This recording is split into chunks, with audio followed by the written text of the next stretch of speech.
What a welcome back after a year away. Well, Tony, I guess talk about it, man. I mean, a year off, now you're back. It's time to fight again. Give us just the emotions. What's going through your head right now? This is awesome. I'm just glad to be here. Glad to see you guys, non-pandemic, and just hopefully we can enjoy this weekend. Really good. Very nice. Obviously, you're constantly training, during the time away. It's not like it was just you were on the sidelines. But I guess, was there a primary focus, a primary goal during that year? Just get back and acclimated to what I really have to do, and that's winning. I can't really bullshit too much. Went back to my old school roots. Said it before, but really kept it on this time. So it was really cool, man. Structured everything out. Certainly you don't want to sit and talk about losses and setbacks, but when you evaluate them, do you look at it as something I did wrong in preparation, something I did wrong in tactics, just the fact that this is the highest level of the sport? I surrounded myself around the wrong kind of mentality. I'm not going to say anything bad about anything, but leading up to my last fight, I had to kind of think about that when my boxing coaches, they were telling me don't throw a jab, and then everybody's telling me to knock them out. It was kind of confusing going out there. It almost looked like I froze, right? Right. So if you're going to tell me not to throw a jab, and you're going to tell me to knock them out, what's really the point? So has this been like a mindset adjustment more than anything in terms of, the way you enter the cage on Saturday? I had to stop thinking all about the bad shit and just kind of just focus on what's really important, which is just having fun. If I'm not having fun, I'm not going to go out there and have a good time, which is, obviously you guys saw that. And I've been in enough positions, bad positions, where I thought that Khabib would actually take a fight, and the pussy's still scared. So nothing to him, you know what I mean? But with Chandler, I wanted this opportunity for a long time. I feel like he cut in line. It's not his fault. That's always on Dana. But, there's only so many times where you can fight for the interim belt as well. But I had to put all that beside me and be able to get back to my roots, which was having fun, smiling, and being able to enjoy this kind of stuff again. Yeah. You've always fought anybody, of course, but is it a little more exciting to fight the guy with Dana White privilege, right? I mean, you nailed it with him. I don't think that shit's very funny. No? You do, maybe. I thought that the moniker was good. I thought it was pretty enjoyable. I don't think it's very funny. So, everybody's looking at it and they're smiling, they're laughing at it, but nobody's saying shit. So, I'm the kid that's up here with Dana Brown privilege, I guess, or whatever the fuck you want to call it. I don't think it's very funny anymore. And neither do you guys. I don't think you guys should think that's very funny. So I'm taking this weekend very fucking seriously. So I'll kick this Dana White boy's ass. Chip on your shoulder then? Is this personal? No, nothing personal against Chandler, but I'm going to be real. I'm tired of the retaliation tactics from the company. Last thing for me then, I guess for you, Tony, what is the meaning of this fight? Is it about proving something to anybody else or getting, what is the meaning of it other than just a fight? Bringing the fans some noise, man. I'm going to be real. I'm an entertainer. I go out there and entertain. So I'm a storyteller too. So when I go out there, I like to tell that story so that way I can send the message that I got to everybody else in the world. And when they realize that who I speak for and who I am about, I think it hits home with a lot of people. And I think it can radiate with that. And, everything's about growth. So if it's not about growth, I don't want any part of it. You mentioned retaliation tactics. How much you're able to go into that. But what exactly do you mean by that? What sort of tactics are you? We'll talk about that after I win. Does that have anything to do with the break? I mean, this has obviously been a very long break for you. Was that purposeful or was that... Oh, you guys are listening now. That's interesting. That's cool. This is why I haven't done any interviews. This is why I just kept my mouth shut for a long time. A lot of fighters have been keeping their mouths shut for a long time. You should ask some of the other fighters that have been fucking treated like shit for a long time too. So I'm not the only one thinking it or fucking saying it or seeing it. So maybe you should ask them too. Tony, to your left over here. Dustin Poirier said that he would probably fight the winner between you and Chandler. What do you have to say about that? He's full of shit. I'm going to be real. He said he wanted to fight me many times, and then I gave the opportunity to him, and then somebody gave him more money to be able to fight. The kid's full of shit. Nothing against Poirier or any of the other fighters, but I'm worried about Chandler. We prepared for this guy for UFC 274 for many, many weeks. I brought in some really good, smart people to be able to structure all the stuff and all the talent that I have to be able to go in there and get this victory come Saturday night. So I'm a different animal. Hold on, brother, I'm talking. Now that shit was funny. And off-topic question, what kind of music have you been listening to prepare for this fight? Oh, man. Classic rock. more than anything else was pretty cool. You know what I mean? Keep the vibes going. AC/DC Thunderstruck, Peter Gabriel's Sledgehammer. I mean, literally, you know, Toto, which is cool, is always, you know, hold the line.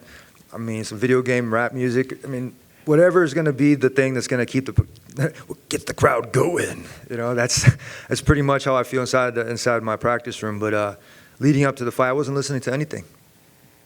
I was just keeping the beat. You know, I had to bring myself back to the Ultimate Fighter when they took our music away and they took our phones away and they took everything. They stuffed us in a room for a couple of days and they said, "Hey, you guys can't leave this place." Took away all of our privileges. It felt like you were in fucking prison. Never been to prison, but I'm gonna be real. If that was close as it could be, and then you had to find out everything about somebody and have cameras all around them and know every single fucking move that they were gonna do.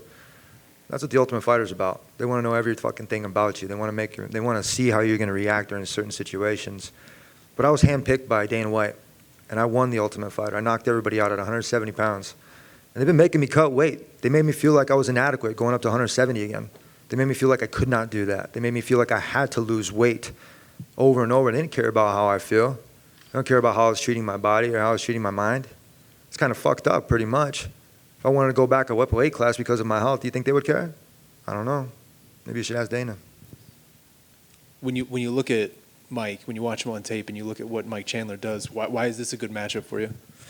Oh, man, he likes to go toe-to-toe. He wants to fight in the box. He likes to get hit once in a while. You know, it gets him riled up. He's a good puzzle, man. I'm going to be real, but I think he's looking past me. I mean, I don't talk to myself in the third person at all, and he kind of does, so we got to battle his ego first. You know, come past that ego, he's going to break. So, I mean, I'm not trying to pump myself up more else than I have to because, you know, I already did that during strength and conditioning. My physique is different. My mental's different. My whole mindset is back to where it needs to be. It's a varsity mentality. When you say you think he's looking past you, what makes you say that? Like, what are you seeing? I don't know. I don't really listen to him too much, but I heard he was talking about Conor McGregor and the next fights and everything, and that's cool. Good for you. You're going to have your hands full come Saturday night at UFC 274. So I'm going to go in there, have fun, smile. I'm going to throw some punches, throw some kicks and knees, put this kid in the clinch and put some hurt on him. So I'm going to make him bleed, make him see his own blood. I think he likes that. I wonder, I mean, when you're looking at it, does it feel like that sentiment is more pervasive than just Mike? Like, do you feel like the MMA community in general is looking past you right now and has sort of moved on? I'm glad. That's exactly what I wanted it to be. I wanted to disappear a little bit. I wanted to make sure that I was in the right places at the right times during certain things. So, you know, the way it portrayed it is I disappeared from the world, and I really didn't. I just didn't talk to you fuckers. So I don't owe anybody anything besides going out there and giving my best and making sure I walk out the same way. And, you know, best of luck to Michael Chandler and myself. You know, may the best man win. But come Saturday night, my hand's going to be raised in victory. Well, the last one for me, I'm just curious. Obviously, you've been in a lot of fights like this with Mike. I think a lot of fans are very excited for this fight because it seems like it's going to be very exciting. I just wonder, can you describe to us or maybe somebody who hasn't been in there what it feels like to be in these sort of gut check, blood and guts type of fights like I think a lot of people expect this one might be? First you gotta go through fight week, and that's the best part. You show up, we're cutting weight, and then we have to do media, you know, and then we have to cut weight, and you have to do more media, and you have to do photo shoots. And then it builds up. It's kind of like when you're building a fire rocket or firecracker, you know what I mean? You're building it in layers, but you have to be very careful. And when you're doing that, when you're being really careful with it, there comes a time for celebration when you're able to light it and then making sure that it goes out right. So when you're doing stuff like that, you know, I really deal with fire techniques and stuff. You know, I have friends that do that. But it's dangerous. So if you're not being careful during fight week, you're not going to go out there and you're not going to have a good product on Saturday night. So come Saturday night, everything's going to go well, man. There's a lot of things going on in the world. So if we can bring a little bit of entertainment and a little bit of smiles to everything that's going on in the world, that's pretty cool, man. So if people like bloodshed, which is cool, but as long as nobody's fucking having, you know, too much of it, I guess that's a good thing. You know what I mean? But like I said, come Saturday night, everybody's fortunate that you have warriors going out there and doing their job. I think we're underpaid, personally. I'm going to be real. I'm not going to say it too much. You know, I mean, Dana said something the other day, and I put it on. It's on my phone. I think it was MMA Fighting actually reposted it, talking about how boxers are overpaid. I asked Dana to box. He said, "Fuck no."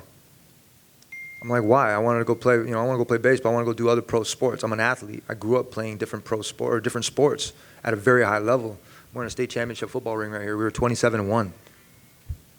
You know, I come from Grand Valley State University as a wrestler. I want to go do, pro wrestling. You know, I got Brock, Uncle Brock, that's right there watching me. I want to go do all these couple things, but then I have this guy right here acting like a fucking drug dealer telling me I can't go and do this shit. I want to go make more money for my family. You know, I'm watching Embedded, and I see what Brian T. City, and I see his agent up there, and he's like, oh, and he was funny because he made a joke where he was like, oh, you're making money now. And he talked about his agent, and he's like, where you getting your money? There's too many levels of things right here where I got pissed off at, and I had to kind of put that besides me. You know, you make your money by winning. You make your money by showing up, winning, and having good performances. Right now, I guess we're getting paid crypto, I guess, huh? You know, they're following everybody's suit. They're kind of waiting for everybody to speak up. They're waiting for everything else like that. I'm waiting for insurance. I've been competing in this sport for a long time. I took a bad fall at Fox. They took my title from me. You know, I don't even have to go into the Miller-Ayala Act, where an agent is not supposed to be competing in the same sport as you. But you guys know what I'm talking about, right? So, I mean, when it comes down to that, and then I'm going to get stripped of my title because I fucking took a bad fall in an accident, I should have sued. But what I did is I felt good for my company. I wanted to be the man. I wanted to make sure that everybody knew that I fucking could do this stuff without anybody else's help. So that's a little bit of a chip on my shoulder, you know what I mean? To kind of keep coming here and smiling and being used to be on a poster and to have that high value. When I saw that UFC didn't think my value was that high, I had to increase it in other ways, which was through social media. And through social media, I did it really organic, didn't pay for anything. I went through there and I had fun and showed my plants, and overnight I made 1 million followers. And even overnight again made like another 2. Then I stopped. I stopped caring about it because I was just like, you know what, why am I doing all of this? It's not going to do anything for me. But then I realized I was getting these emails from these people from all over the world saying that I saved their life, that they didn't want to kill themselves, that they found themselves in bad territories, that they didn't. And I'm not the only one. I guarantee you there's a lot of fighters that get these emails. But it's incredible. And so all those guys that are out there watching and listening, and you kind of hear me getting pissed off all the time, it's cool, it's fun, I'm all right, okay, we're going to be okay. You know, it's okay to get mad once in a while, but you have to channel that shit in the right way. When you channel in the right way, good things happen. You win championships. You go out there and you have victories, and then you end up building your fan base. So, yeah. I mean, I just wanted to follow up on that. I mean, do you feel like you're being stifled? Like, it feels like you're almost kind of over it, but maybe conflicted about that? Nah, like I said, I had a nice 1.5 years to think about everything. It's kind of like being put on restriction a little bit. You know what I mean? Just kind of had time to sit there and just kind of thinking what I wanted to do. And during the time I shouldn't have fought, I was injured. You know, after that Gaethje fight, I broke my toe. I didn't even know I broke my foot. And I was so injured on my legs, I didn't even want to go down. I didn't get knocked down. I kept fighting through that. I thought about Jesus, man, carrying the fucking cross, and that dude would not quit. Every single time that they would beat him down, he would get back up and he would keep moving forward. I was thinking that whole entire time when Charles had my arm out like that, I was like, he didn't tap. And I remember my kid, he had his arm hyperextended, you know, one time, and I was like, hey, careful, you know. I was like, you don't want to hurt yourself, but he's naturally like that. So when I'm in the fight, I'm thinking about my son. I'm thinking about my arm. I'm like, go ahead, break the fucker. I was like, because I'm going to beat you with it. And in the third fight with Derry Hughes, it was the same way. These were all tests and mental battles that I went through because I wasn't ready to win yet. I wasn't ready to have that championship belt. I wasn't mentally there yet. I redid my house, and I had to build another spot so I could think of things that I wanted to do and accomplish. You know, in high school, there was these guys at All State on the wall, and I was like, I walked through there, and I'm like, man, I want to be one of those guys. Do that, All State, win state, get to college. Hey, get called in, and I see these names on the wall for national champions, All-American. Huh, I want to do that. That looks really cool. I go do that. 2-time All-American national champ. Captain of a 2-time national championship team. And I was like, okay, what's the next step?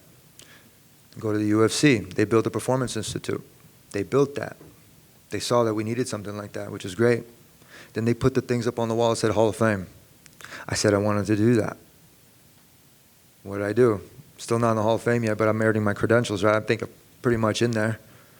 So I had to kind of think again. And I was like, I got a belt, an intern belt. And then they wanted me for a fight for another intern belt. I was like, well, I already have one of those. It's kind of selfish for me to not just, have one. I don't want 2 intern belts. I have one. But it was a championship belt because through the stuff it should have went. You know, like I don't have to go back on the Miller Ayala act, but, you know, I will. And then I had to think about it again, and I saw the new belt, and I was like, I got treated like shit for a long time. Kind of don't really want it. It was like a Cracker Jacks prize. Kind of like, well, looks kind of fake to me. It wasn't the classy kind of shit, but then I had to readjust my thinking. I had to build something, so that way I had space on my shelf to be able to put something new.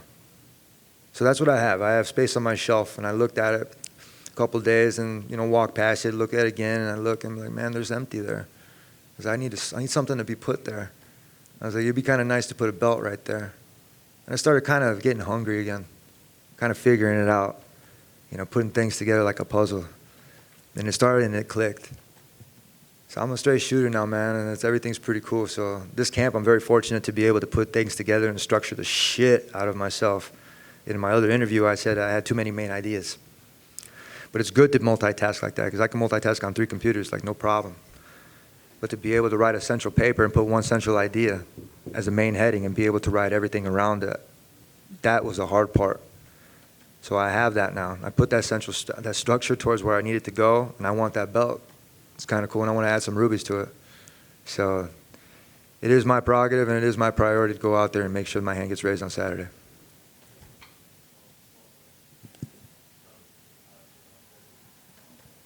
All this said, is this where you want to be long term? Absolutely. Yeah, for sure. I'm not sure, you know what I mean? They wanted to extend my contract after this one. They sent me like an extension on my contract, and they signed it. They didn't even know that they sent it to me. I was kind of like, why are you guys making me feel like shit? I was like, I've always been for the company. You know what I mean? I've always done everything. Let me go back to when I was injured. I took the Oliveira fight short notice. I did that because I was like, you know what, they need somebody. I was like, it's kind of cool. The kid's got a lot of talent. I was like, you know, he deserves a shot. I was like, fuck it. I'm going to go out there. I'm going to do what I got to do. We practiced zero jiu-jitsu. Zero jiu-jitsu. But when Joe Rogan was talking, it looked like I didn't know what the fuck I was doing, yet I was more active on the bottom than Dustin Poirier, and I didn't hear one fucking word talk about how bad his jiu-jitsu was. So I'm going to be real. Like I said, I had to go back and I had to watch my fight films without that commentary.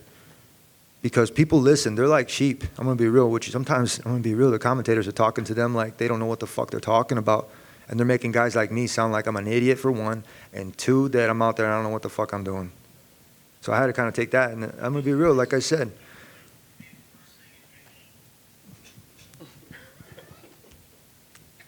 So, I mean, we're going back into having a fun part about that. Like I said, I'm always going to be here for the company, you know, but will they be here for me? Tony over here. When I got injured, hold on. When I got injured, I didn't get a flight home. I got treated the same way. Chris Weidman, he got a personal flight back. I couldn't fucking walk. I couldn't do the same shit. So I'm not sure what the corporate is, you know what I mean, talking about that. But there's some questions to be raised on how they treat their athletes, that's for sure. Tony, you said they had reached out to re-up your deal. Are you nearing the end of your deal? Like, is this the last fight? Nah, I got a bunch, man. I'm going to be real. I'm willing to be able to fight it out, to go out there and not be held under. Like I said, like I'm going to be real. Like the promoters here, they act like drug dealers sometimes. You know what I mean? They just throw around a couple bucks here and there, and you're like, come here, kid, come here, kid, come here, kid. Here, take this, take this, take this, take this. And if you don't have the will to say no to that stupid shit, you're going to get fucked. I mean, I've seen like Terrence McKinney is the same fucking way, and a couple other people, you know what I mean? Like, and even for me to go out there, and then I had to say no a couple times. You know, I had to fucking ignore Dana's call once during the pandemic. I'm chilling, man. I'm skateboarding. Why? Because you know what? You didn't answer my phone call. It's not going to be about that because I'm having fun. I'm doing something for myself, which is cool. And it took a long time to be able to think about myself like that because the company for a long time, they treated me like shit. You know, and that's a lot of underlying stuff. You know what I mean? So, you know, you talk about event ops, you know, they're trying to, you know, come out here and search for me to sign my fucking contract. And I'm like, you guys are sweating bullets, huh? Well, that's how you guys make me feel sometimes. So, it's not fair. Tony over here. You mentioned going back to your roots and Grand Valley State. You recently brought your former wrestling coach, Dave Mills, back into the mix. Mm-hmm. What prompted you to start training under Mills again? I've always trained under Mills, just nobody knew about it. Yeah. So, I mean, he's always been one of those great mentors for me. Gave me the chance and the opportunity. Funny story, really quick. As I go out there and I'm bartending, my buddy calls me up. He's like, Tony, we need your help. what are you talking about? He's like, we got a guy named Gaethje. You know, he's preparing for a 3-time national champ, 4-time national championship. We'd like you to come in and practice. Dude, I've been smoking cigars, eating hoagies, and drinking. I don't care, Tony. Just come in here. Come here. All right. I'm like, fuck, man. I've been to Grand Valley and I partied a couple of times. Never been there to compete. I show up. I go there like a student. My park, I had to go through the whole entire thing of finding parking for one. That was crazy. I was like, this is fun. But first I went through the tunnel. Like even here at Arizona State, being here again, it brings me back to college town. And it brings me a good feeling. It brings me back into here where I need to be. I go there and I'm looking through the stuff. I'm like, hey, where's the wrestling room? They're pointing that way. And I'm like, man, I'm looking. There's a indoor track and there's basketball. There's like a whole volleyball court. There's like weightlifting equipment. There's like, it's dope. I'm like, this is cool. It's like the Performance Institute. Felt like a real college, university. I go in the wrestling room. You can't even look in the window. It's all fucking fogged. I go in there. I'm all nervous. My heart's racing like crazy. I'm like, control yourself. Coach Mills comes up. My buddy Dustin comes up. Same thing. He introduced me to the team really quick. I get ready, and there's Gaethje over there with his fucking hand getting taped. He has a club. Like, mean son of a bitch. Cool dude, too, man. Hard fucking worker. And he's preparing for me. And I'm like, oh, man, here we go. I lace up my wrestling shoes. I haven't worn them in a long time. I'm sitting there, and then we go and we shake hands. And I go and hit him with an ankle pick. Pissed him off. Pissed him off. Go out there, and I did really well. What do you think I did next? Ran over to the bucket. Puked. I was out of shape. I get back on the mat. We had another match. And I did the best I could. And it was cool. I did really, really well, helping my partner, my buddy, go out there and prepare for his national championship. Didn't know him at the time, but I made a best friend right there. A couple months go by. Afterwards, I said, thank you, guys. And I was kind of embarrassed that I went and I puked in the thing. But I got back after it. I went and I started running. It was the opportunity is what gave me that mental clarity to be able to do that. And I get a phone call from Coach Dave Mills. Hey, Tony. Dave Mills here from Grand Valley State University. We'd like you to, he was talking to me, and then he said, opportunity came up. We would love for you to come and wrestle for us. Holy shit. Blessing. Opportunities exist when we create them. And that was one of the best things in my life that changed it. So I've known Coach Mills for probably about 14, 15 years. Man, great mentor, man. Fucking awesome. So I'm glad for that, and then shout out to Coach Mills. Just one from me. Sorry, Tony. Cool. Can I just quickly go? Writing a book up here. Just want to ask, having fought Charles Oliveira and Justin Gaethje within the last couple of years, I was wanting to get your prediction on that fight and how you see it going. The boys are going to bring it. I think they've gotten better each time, which is cool. They got great coaching staff, which is excellent. I can't talk about theirs too much because I have a great coaching staff as well. You have to bring in the right people at the right time to be able to do the right things. And sometimes the chemistry doesn't work. Sometimes it does. Over at their camp with Trevor Whitman, they have very good chemistry. They got a solid team. Same thing with Oliveira at Shoot the Box. They have a very solid team. They have a lot of people they can spar with. Very cool. I moved to Orange County with Rain Training Center, and when that disappeared, it kind of left me in the open, and I had to kind of find myself in my own spot. So with them in the regards to where they're fighting, it's not my concern, man. I'm going to be real. I don't give a fuck. So hopefully they go out there and have a good fight and not boring one, so everybody's buying this pay-per-view. So make sure you guys don't stream that shit. We'll find you.